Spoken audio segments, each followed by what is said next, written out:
KBS 공영노조 성명서. KBS는 조국 후보자 비호하지 말라. 부끄럽지도 않나?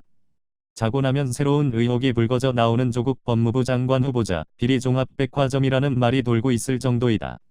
건설업으로 돈을 벌어 사학재단을 인수한 조 후보자에 붙이는 단돈 21원의 재산과 49억 원의 부채를 남겼다고 한다.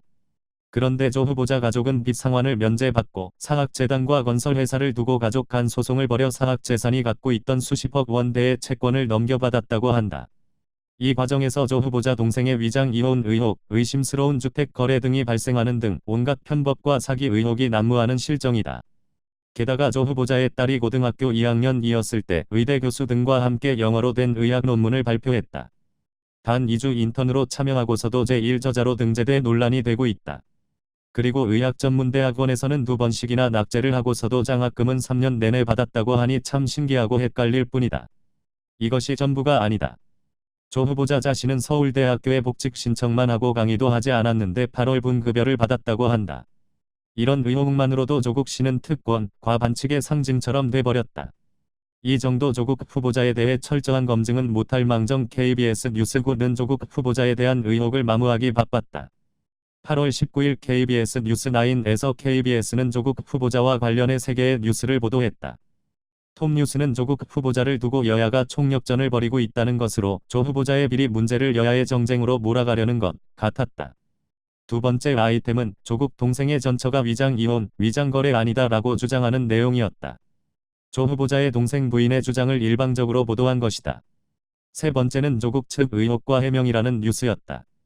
이 뉴스에서 KBS 기자는 조 후보자 측은 사모펀드의 실소유주가 조국 후보자의 조카라는 사실이 전혀 사실이 아니라고 말했고 투자를 받은 업체 역시 억울함을 호소했습니다.